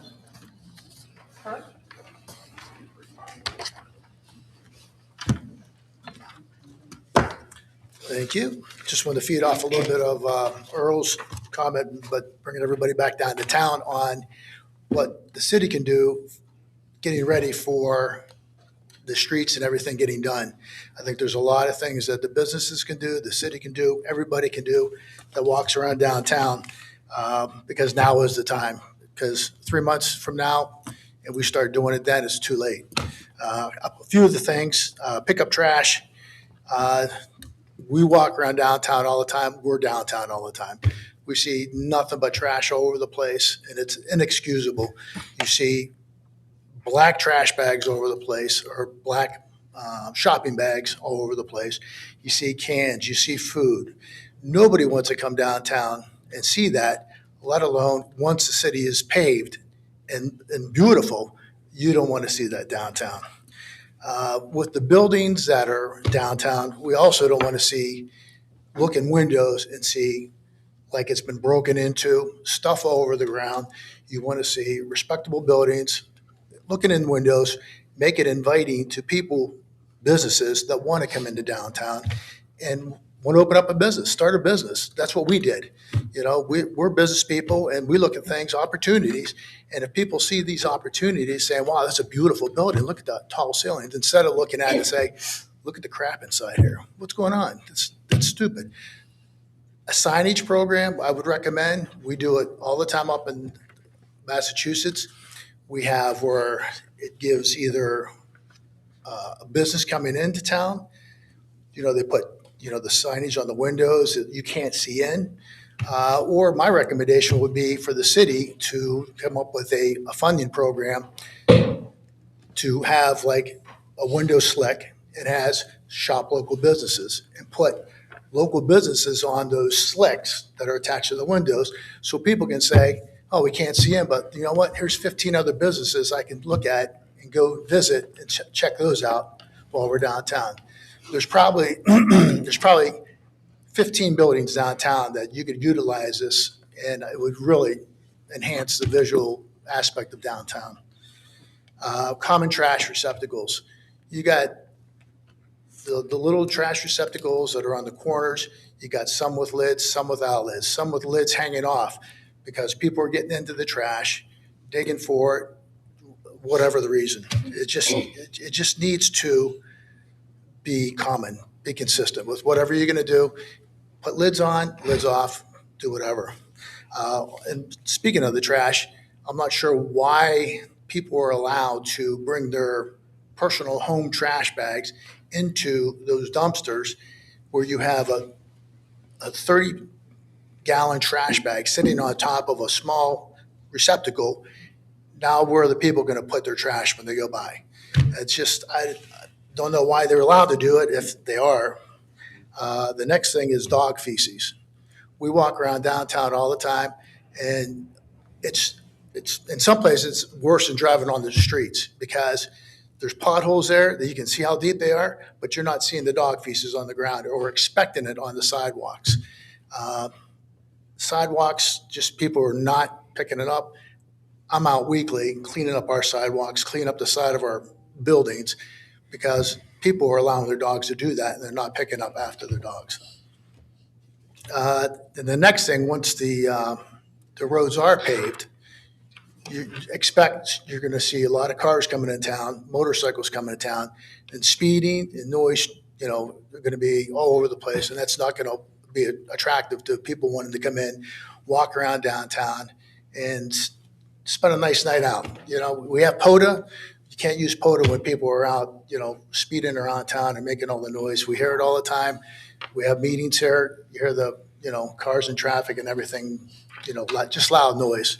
So just a few things that, you can do. One last thing is power washing. Have you guys thought about power washing buildings with all the road dirt and everything that's been flying about, if you haven't noticed? You mean our buildings or? All buildings. All buildings? Yeah. I think that should be up to the property owner personally. Why is that? Why is that? They own the building. No, I understand that, but there should be some type of funding available for everybody to do that, or nobody's going to do it, and you're just going to have a dirty building. I can't speak for other people. I can speak for ourselves. We're going to do it. How well we took your advice and did the parking garage? True. For Thank you, sir. Little steps. Thank you. No unfinished business. New business. Consideration of first reading of an ordinance of the City of Clarksburg, West Virginia, amending and reenacting the code of the City of Clarksburg relating to the imposition of rates for the use of the services rendered by the sewage system and establishing standards for use of such system and the computation of such rates. So moved. Second. Drew, would you like to come forward and explain this, please? Thank you. This is something that PSC is making us do for the acquiring of Summit Park. We have to do one now to bring them into our tariff. Summit Park residents will still pay their current fees. Then we'll have to redo this again for July 1st, when we'll bring them in and they'll start paying Clarksburg fees.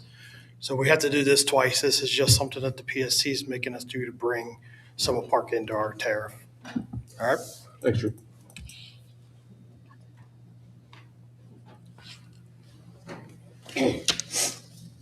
Have a motion? So I just had a question. So on Schedule 1, Page on, Martin. well, I guess number 1.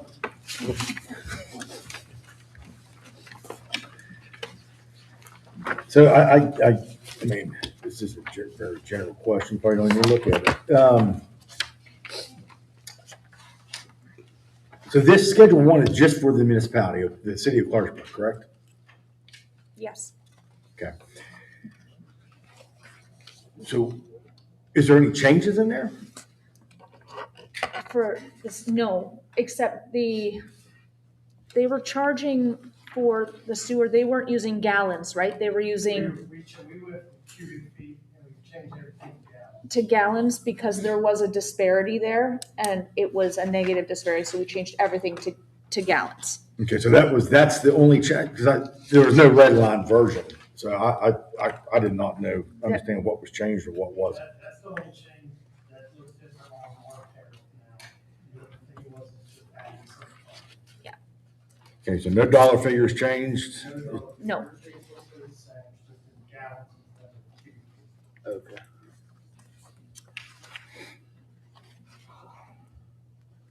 Okay. And Schedule 2, it's just in the city limits excluding Summit Park, correct? In July 1. And then Schedule 2 will be only one brought back to us in July 1? But they'll start July 1st. And it'll just be added to some part of that schedule.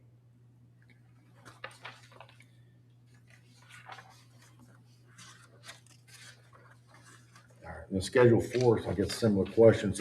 Schedule 4 is only for Summit Park, and then that one will be repealed July 1 when we put the other one in. Yeah, PSC's making us keep the same rates that they're paying now and separate it into our tariff fully. But once we take over July 1st, some of Park's rates will go down. So Summit Park's going to be a direct customer of the sanitary board, same as it will be for the, or is it for the? Yes. Okay. When did the sanitary board, when did they pass this? Last week was our meeting. Tuesday? What, was there a public hearing held at the sanitary board? I think it is goes in between this one. What's that? It goes in between this one. We've already had a public hearing with some part. Okay, but the sanitary board did not need to do a public hearing for any of the changes of cubic feet to? Tim said no. Okay, all right. Because no dollar amount changed. And then Summit Park's public hearing was when? Oh, Yeah, that was a while ago, wasn't We've done it a while ago. it was last year. it? Yeah. Yeah. Okay. Later last year though. Yeah, we have to do it, we have to pass this one and then the next one. And then everything will be filed. So you're saying we're having a public hearing next meeting, then vote, or next meeting, public hearing, and the meeting after? I'm not sure if we need to have a I don't know if we need to have a public hearing. Okay, yeah, I just want to verify that. Okay, I'll ask him. all right, that's all I have. We have a motion and a second. All in favor? Aye. All opposed? Motion carries. Consideration of first reading of an ordinance of the city of Clarksburg to purchase property situate adjacent to 222 West Main Street. So council's aware, this is the parking lot that's next to the city building. That the contract was entered in it's either 2020 or 2021. And it's come to the portion in the contract where we have to finalize it to purchase that piece of property.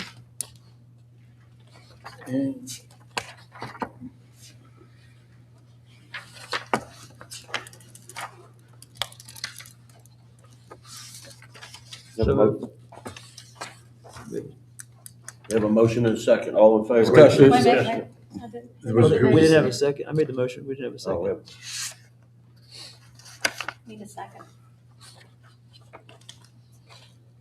Second. Discussion. Discussion, I had a question on this. So we've been in this lease with this company probably, I think, since 2021, right? Yes. So we paid about $180,000 in that lease. So that, when I read the agreement, it stated that if we wanted to purchase it, it'd be $300,000. So are we just purchase it for $120,000 now? Is that what's proposed?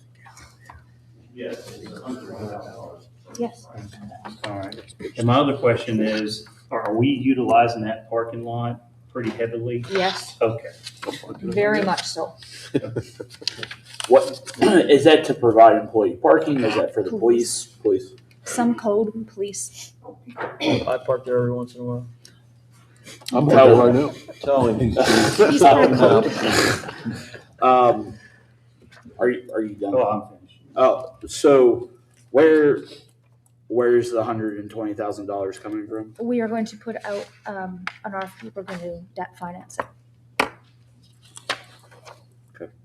The wall is Oh, caving in.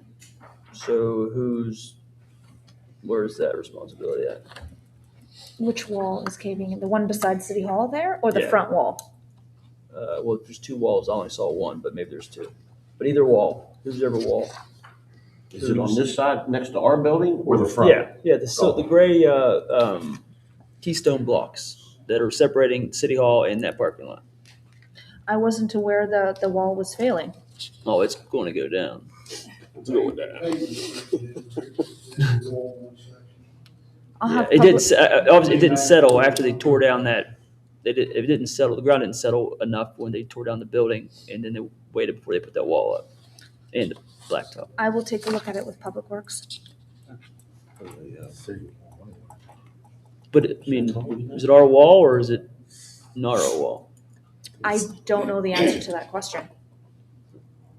It's about to be our wall. I believe it's the city. I believe it's the city's wall. It's the city's City wall. too. Because there was a space between those buildings. Yes. Yeah, there was a runs along the space between the buildings. City at one time. I spat there with his furniture company. Yeah, you remember that. I that young. Any other discussion? So just from a lien perspective on that property, so when we make that purchase, any liens on that property, will we then subsequently pay the other lien holders off on that property directly from our funds? Or are we giving it all to the gentleman who owns it now, the company? You get free with your title. Okay. So I haven't run the title in a while, I think it's clean. Mm. But if he can't provide us free for the title, he's got to reach. So if he owes, say he owes $100,000 at closing, he's gonna get 20. Okay. I'll let you know, there is a lien on the property. Okay. And then, so I would request though, that two parking spaces, and I can get with you later, but I would request that two be dedicated up on this end for a nonprofit where they need it, they would prefer, and I think we should help them. For child advocacy? Well, I didn't really want to say it, but yes, yeah. I don't have a problem with that. We have a motion and a second. All in favor? Aye. All opposed? Motion carries. Consideration of rescinding the resolution of the city of Clarksburg, West Virginia to enter into change order with Empire Builders Inc.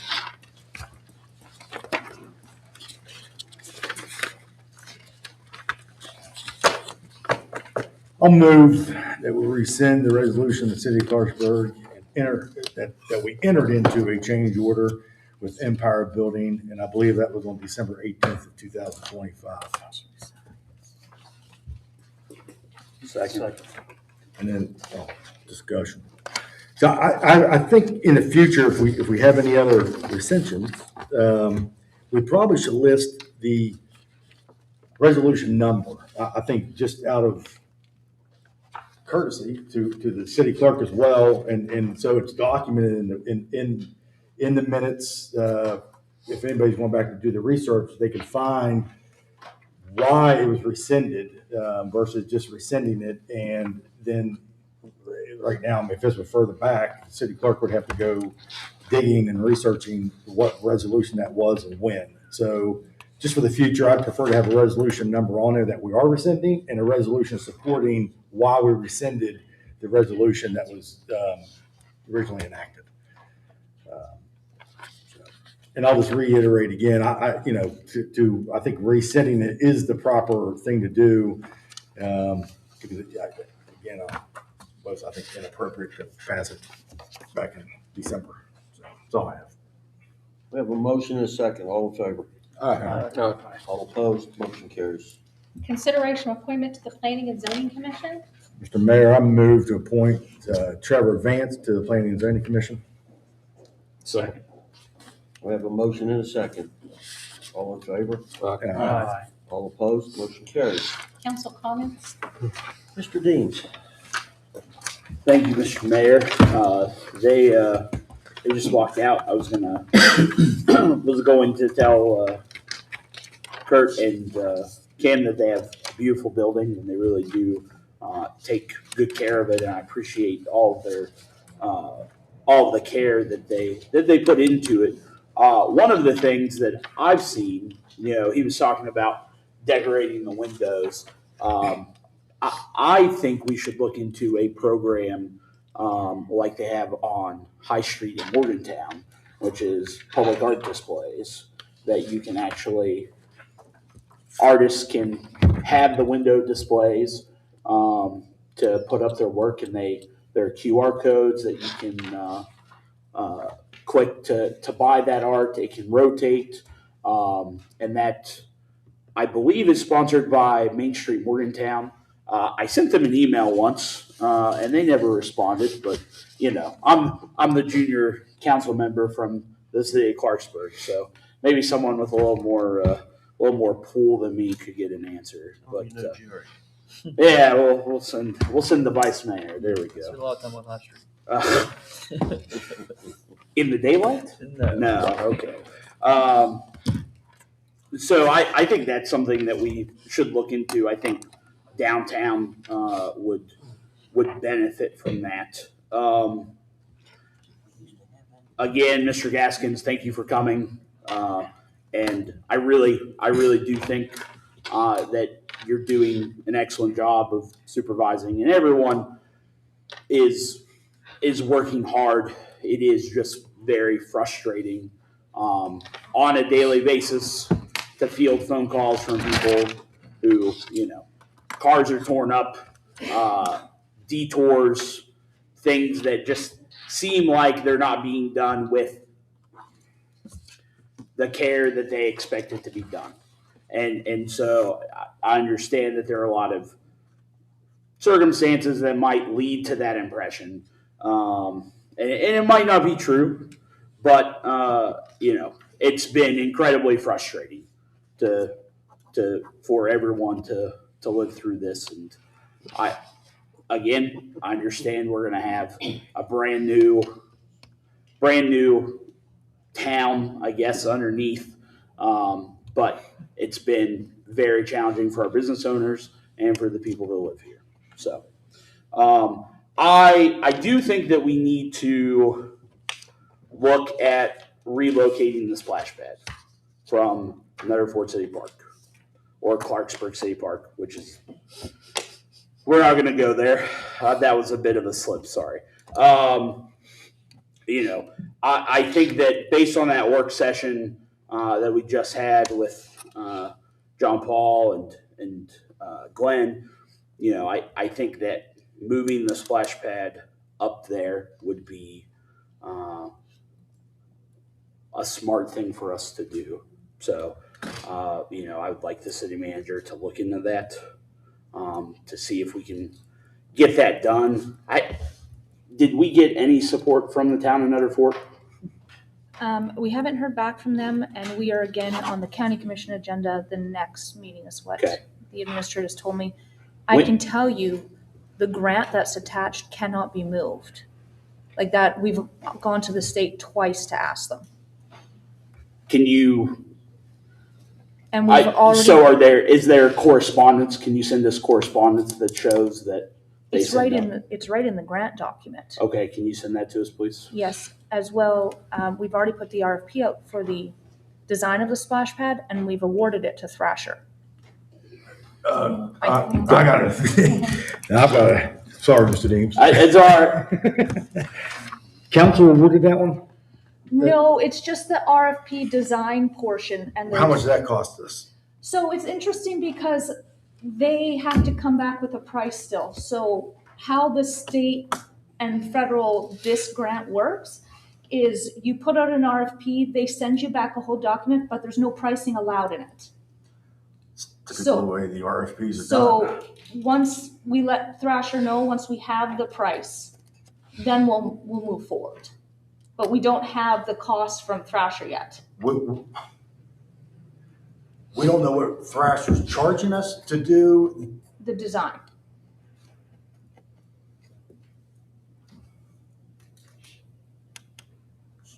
So you signed a contract with Thrasher, we don't know what we're paying them? No, we've just let them know they were the chosen company, and now they're going to send us that information. Okay, so the council has to approve it at that point in Yes. time. So you're going through the 5G process still. Yes. You haven't chosen one. No. You've asked for the price. Yeah, they're just the one. But you could have asked for the price based upon the ordinance that's put into place for home rule. We could have got all the pricing up front. Because when we put it out, we asked for the pricing up front, and Thrasher called. I'm not sure who called. Someone called Jason. It may have been the state. Said you need to pull that back. You can't do that.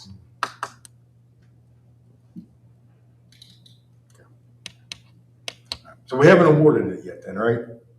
So when do you think we'll have the pricing to, sorry, Mr. Dean. That's all right. When do you think we'll have the pricing to have on the agenda to either approve or deny that RFP request? I don't know. I don't know that. I haven't talked to them about a timeline to bring that back yet. And the only reason I'm kind of, I think I'm going down the same road path you are, but I mean, we're February 19th. Do we have another meeting this month? No. So we're in March. So if we don't have it the first meeting, we're in the second meeting, and then they got to get moving on it. I just don't foresee this thing being completed this year. Their timeline indicated it would be completed this year. Actually, every single person that submitted something indicated it will be complete this year. Well, I'm sure any engineer would have told you that in the RFP because they'd probably be knocked out if they didn't. But I'm just wondering, though, what the total cost of the project actually is going to be budgeted for. Is it $600,000? 700,000. And it's a 350 grant and a 350 match. Yes. So then there is no contingency to that project. No, but we can scale down the square footage of the actual splash pad if needed. And go smaller. Yes. Do we have an agreement in place with the park board allowing us permission to be on the property? Yes, that was submitted with the grant. Doug put that document or gave permission to Mr. Avis at the state. Sorry. Okay. And the park board passed a resolution stating that? That I don't know. Okay. Sorry, Mr. Deems. That's all right. We'll just take that off of your speaking time. Okay. We're going down the same road right now. Yeah. Reclaiming his time. That's right. Anything for you, Councilmember Howe. Yeah. Well,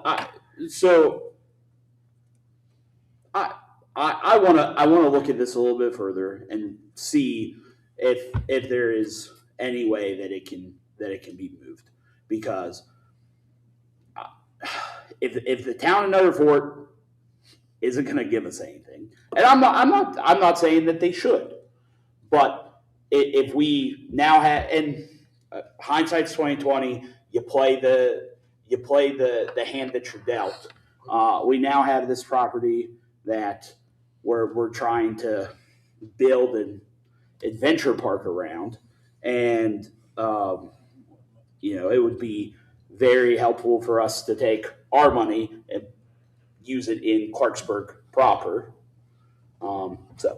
Okay. Were you in contact with the Mountaineer CVB in between meetings? I've been in contact with Mountaineer CVB previously. They've come and presented to our CVB, and Okay. we will be scheduling to come and present to council. Okay, so in March. So you have talked, like you talked to them in between last meeting and this meeting? No, I haven't talked to them in between last meeting and this meeting. Okay. Susan Riddle is the one who will be coming out and presenting to council. Sure. Okay. Well, I think that we need to hear from them quickly, so that we can be informed. Well, we'll leave that one for now. I hope everyone has a great weekend. If you want to support local musicians, local school programs, Vocal Fest is happening at RCV High School tomorrow night and all day Saturday. It's a big fundraiser for our award-winning Robert C. Byrd Show Choir. So I hope to see some of you there. Thank you, Mr. Mayor. You're welcome, sir. Mr. Jackson. I would like to say, Mr. Dean, to piggyback on what you were saying, you were talking about a program for the putting photos, putting artwork in windows. That's something that the Clarksburg Photography Club has been talking about extensively, and we would love to partner with whoever to get that done. We said, bring actually a program sort of called Adopt an Artist, where the business or the property owner could adopt an artist. That artist could put their artwork in the window, but one of the catches is they would have to clean up the inside of the building so that as people walk up to look in and see the artwork, then they're actually looking into a clean building. So, just a little something that's, so if it's something that you want to get involved with, please just let me know. I'm looking for, people to jump on board. Sure. As far as the water park up on top of the hill, I think that, we already have problems up there with the pump, don't we? And water doesn't really just flow uphill. So, we're going to have a pump somewhere, and we're looking at, what the cost of that's going to be. So, is that really the most pragmatic use of that money to put a water park up on top of that hill? So, just a little something to think about right there. Mr. Gaston, thank you so much for coming. I was actually going to reach out to the city manager and ask, hey, can we get, the supervisors from those companies to come out and speak to us again? Because, I see what goes on out there in, some days it seems like just pure insanity, and I understand, it's a construction zone, and it's my job to understand and be understanding, but people aren't so understanding all the time, and it's, I'm glad that, we're getting that timeline and that we're able to hear that, there is a light at the end of the tunnel, and, just ready to keep moving on forward and get this thing done. And, then people will be running through town and they'll be speeding, but you know what? We have a police department for that. So they don't get to drive like this is NASCAR, and I'm looking at Chief Kitty on that one. But, I'd like to also remind everyone, not that you speed, Chief, but that, you'll keep the speed down in town. But I'd like to remind everyone also that, we're still celebrating Black History Month. So please, take this time, to learn more about Black history. I've learned a lot this month. And, one of the favorite things that I've learned so far this month is that the ironing board was invented by a Black woman, because I love to iron. I know it sounds a little crazy, but you know what? That excited me. I was like, wow, because I keep my ironing board set up at my house. Really, hey, you don't think I pay for this laundry. But there are some events that will be going on. There is a reading at the library this weekend, and down at the Kelly Miller Community Center, they have some things going on. So please, get involved, enjoy some of the activities, learn some more. Thank you everyone for coming out for participating. And, I think that this was a very good meeting. Mr. Jackson, I went down there yesterday to go look at the exhibit, and it wasn't open. Are they not open during the week? I'll make a phone call and find out. Yeah, let me know. Thank you. You can teach me how to. Monday through Friday, 10 to 3. You didn't get the memo? I'm sorry? Monday through Friday, 10 to 3. I was there yesterday at 1 o'clock when they weren't open. Maybe they're out to lunch. Yeah, maybe. Mr. Hyman? I want to reiterate Kim and Kurt mentioned about dog feces. Pick it up. Just pick it up. You think Main Street's bad, and I'll elaborate on a story. I had my daughter at dance class the other day, and I typically walk around the block a couple times, stop at the city building, check my mailbox, and I was surprised by the dog poop on the sidewalk. I was like, "Are you kidding me?" It's I can understand in the grass or something like that, but on the sidewalk, it really surprised me. Pick it up, whether you're in the neighborhood or you're on Main Street. Pick it up. It's get some bags. There was a lot of discussion about the location of the splash pad, and I didn't really support it being over at Clarksburg City Park and Nutter Fort, mainly because it really doesn't serve the community. People who need it, they can't access it because of either they don't have a car or they can't just hop on Centra. Maybe it's after hours, maybe they just can't afford it to get over there. So putting it up on the hill, it probably doesn't help either, because people who can't get to Nutter Fort at Clarksburg City Park, they're not going to walk up the hill to get there either. I think I mentioned this. Let's put it over at the old City Hall lot. If we're just thinking about that, it's open, it's grassy, it's right downtown. People can get to it. So, other than that, we'll see you in March. Mr. Herman, I want you to know I just asked the city manager if we could not put doggy bags on poles up and down Main and Pike Street. That's a good idea. Yeah. With a little garbage disposal can that goes with it. Yeah. I see it a lot. I walk my dog. I have a dog. I pick up my dog mess afterwards, and I tell you what, Northview Park is just terrible, and it's bad. So pick it up. Thank you, Mr. Mayor. I wanted to first echo what Councilman Hyman said. Not necessarily on the dog feces, but just on the litter in general. Litter is hard to patrol and enforce. It just really is. I mean, unless law enforcement literally sees someone throwing something out the window, it's kind of hard to, enforce something like that. And I just think at the end of the day, because I do pick up a lot of litter sometimes. It just takes, if you're driving down the road, I mean, it just takes 5 minutes to get back to your house, with an empty pop bottle and dispose of it, or at a gas station and dispose of it in one of the trash receptacles. And, or if you're walking downtown, I mean, and I remember, we've made strides probably over the last 4 years in increasing trash receptacles, even down, through, West Pike Street and the West End. And that has helped a lot. I remember, teams of volunteers that used to go down there, and we used to pick up probably about every 3 weeks in the West End, almost 300, 400 pounds. Now it's cut in half. But I mean, just there's always a place that you could throw trash away, and we do everything we can as a city to provide those receptacles and stuff. And I just ask people to please use them, so thank you, Will, for I guess encouraging me to bring that up. But the other thing is I want to thank Mr. Gaskins too. I mean, he's, he has a whole district that covers, Clarksburg, Morgantown, everywhere, Fairmont.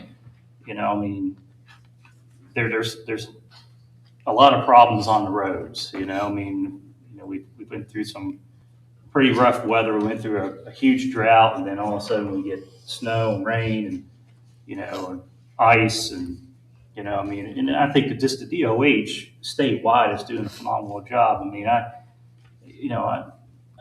was just out in Pendleton County, and that's another district, but just this past weekend, and the sleet avalanches that they had down there, I mean, and most of it's melted, but they're still about 10 feet high. And I couldn't imagine just the operation it would take. And I counted about, probably from Allegheny Mountain to Seneca Rocks, maybe about 10 of them, just to open that road. And so, I mean, these DOH guys, I mean, they put in some long hours, overtime, you name it. And I understand it's frustrating, you know, in downtown right now. I mean, especially the West End, and you know, where, you know, I think I even texted the city manager this morning. I said I've driven on better dirt roads trout fishing than I've seen, you know, down in the West End. But I appreciate you coming and educating us that, yeah, I mean, there's no asphalt in the state, you know, so, you know, what do we do? You know, and that's tough. But I think just for you to tell us that, you know, that informs us. At least we could tell our constituents now that, yeah, it's tough, but you know, this is what we're facing. And I appreciate, I'm not going to say it because I'm going to steal Martin's. I appreciate the fact that you gave us a timeline when this project's going to end, you know, downtown, and when the paving and milling would take place. And yes, it's probably the largest infrastructure projects in our city's history. I mean, $90 million and replacing every water line, every gas line, every sewer line, you know, all at once, just to try to meet a deadline, you know, to be able to pave the road, the streets from, you know, from Wendy's to Hardee's. I mean, we had to do that because I think you said last time, Mr. Gaskin, that we didn't have it done by the end of the fiscal year this year, that we may not get that funding, you know, to pave that section. And that's about $2.5 million. So, I mean, it's good. And that's what I'm saying. I just really appreciate you taking your time tonight, even staying afterwards after speaking. Because, I mean, you do have a whole district, and I'm pretty sure you get, you know, calls from Fairmont and calls from Morgantown, and, you know, you name it, everywhere. So thank you for that. I really appreciate that. And, other than that, I do want to ask the city manager. So when, you know, based upon the work session that we had, because that was a really stellar presentation. When do we plan on, or are we going to plan on, you know, getting a project manager, you know, to oversee probably the development of, you know, what we're going to do up on Lowndes Hill and the YMCA, because that's what they recommended. Every question that we asked that had a detail, like, we need, you know, you ask a project manager on that. We They don't have that recommended position that. in the city. We have a project director Okay. and myself, but I think council needs to have some more discussion on the cost of renovations. Okay. Council needs to decide, is a daycare something you want? Because that's going to cost money to renovate. There's renovations in the pool. To find 3,000 square feet of flat land to put a splash pad in up there, if it was even possible, which it's not, and then have adequate parking for the YMCA for an adventure park, it's not possible. You're not going to knock down part of a mountain to flatten more land. That would sort of ruin the purpose of having a mountain outside of downtown. But I think that there's some more discussion, more digging into the numbers for the repairs that are needed at that facility with council before I would recommend council. I think you can do that study that they talked about, because that's good information to have no matter what council decides to do. But I think council needs to really look at the numbers, because I actually think they're going to be significantly higher than $500,000. And I appreciate you being candid and answering that question like you did. You know, because I mean, it is exciting, but at the same time, we have to be realistic on, you know, what the plan is moving forward. And that takes probably having a work session amongst ourselves, yes, you know, to discuss all these, and city staff coming up and saying, you know, with the presentation that you heard, you know, here's what's realistic and here's what's not. So, but other than that, you know, I appreciate everyone coming out, and, you know, and And thank you, Drew, for your presentation too. Thank you, Mr. Works. I need a motion in a second, or we're going to give Mr. Howe any time here. That's all right. Mr. Dean. I'll allow it. Okay, go ahead, Mr. Howe. All I was going to say, which Mr. Deems already did, there is a light at the end of the tunnel. And Tunnel? Tunnel. What you give me trying to cut I me didn't off. say that. But we do appreciate you coming. And I think we're almost there, so we can bear a couple more months. We've been through the brunt of it.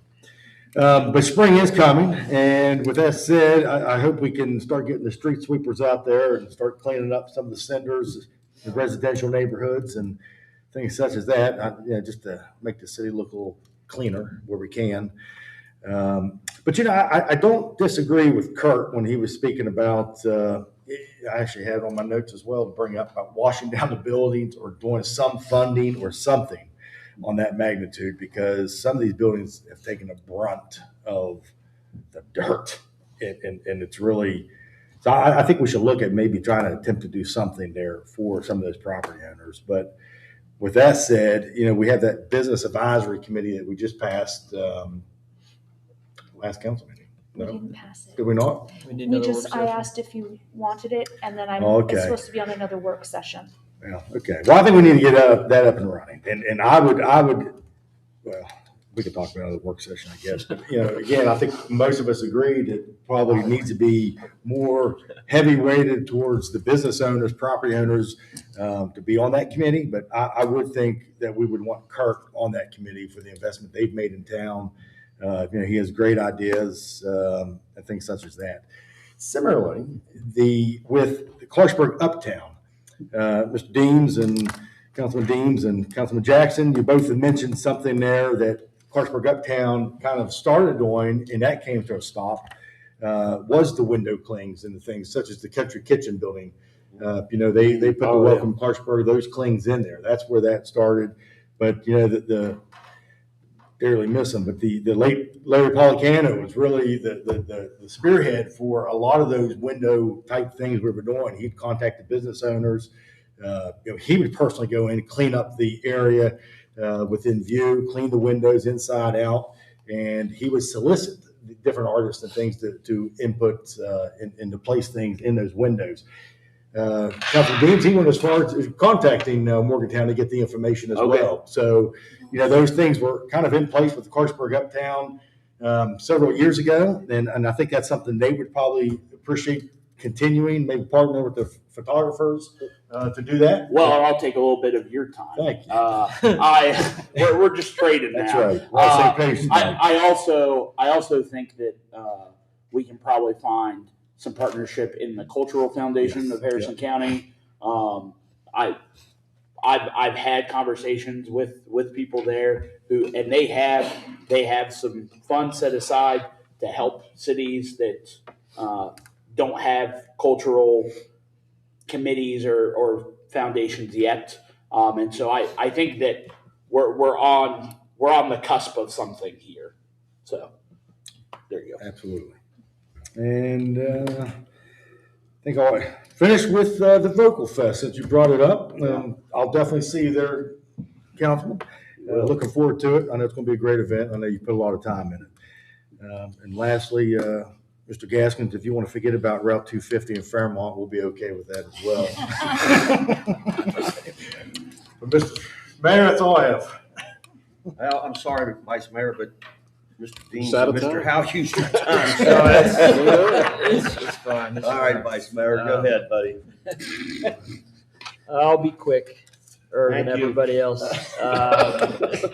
It's horrible. Mr. Gaskins, thank you. You don't have to come here. You don't have to do those things, right? I don't think that's a requirement. I think he's just doing it. He could just hide and stay away from everything, which I would probably suggest. That'd probably be the easier route. So thank you for coming and telling us something that we're all, you probably saw me, I'm like not happy still, but I appreciate you coming. Like, there is a light at the end of a long, long, long tunnel, but I can see it. And what Kurt and Kim, they are an example of what we want every building downtown to look like. Every holiday, They decorate outside. They're pressure washing it. They're constantly working on their building and trying to set an example. And I remember when they came in, people were like, "Oh, they're from Boston, from out of town," and people were like, just questioning them just because they're not from here. But now they're showing, they're leading by example. And now I agree that the building's a little bit dirtier this year because of all the construction. So I think we should be somehow a part of helping the business owners downtown. Whether it's the URA, the facade grants, something that we can do with put money towards making it happen. Now, again, we're probably going to help a few buildings, and the people right next door are going to be mad at us for not doing it because we found that to be true with the grants. But if we can, whatever we can do, figure it out. John Paul, the presentation they did, I think it's great. I'm glad that everybody in council seems to be in favor of supporting the youth. We got to take advantage of that. Hopefully the presentation kind of swayed some people and kind of started putting our money. That video was good. I hope it pulled on everybody's heartstrings. One way we could show our money that went to the Y is we helped keep the swim team open. And tonight, my phone died. I had the names of all the swimmers tonight that are racing for state titles. Now, they were great swimmers before we came in and helped them have a place to swim. But I guarantee you, they would not be as good at the end of the year if they had to go share another pool and do those things. So we provided them a home to practice, to train. And that is a direct effect of us putting money in to help our youth. I think there's 8 swimmers. Councilman, how do you know? I was gonna look the names up before you hand you my phone. Yes. Well, I'll let you read them out if you can find them. John Kroll posted it. So I want to give them a shout out. John Kroll. My phone just died too, and I had it. You're scrolling during the meetings. You can't be doing that, man. That's right. I was scrolling. I was scrolling. So I just wanted to shout out that, and as soon as Councilman Howell gets that, There you go. I'll let you have the honors. It was there a couple tough names. You didn't want to take his time? All right. No, I did, but So we got Brainerd Rock. I'll go ahead and name that. I figured I'd get to All that right. one. All right, we got Brainerd Rock, Trenton Renner, Anthony Denselmi, Noah Montero, Armando Montero, Owen Dodd, Jacob Wetzel, Charlie Chevront. Let's see what else we got. Liza Sauce. Already said that one. Sam Griffith, Bethany Howe, Morgan Hawkins. I think that's it.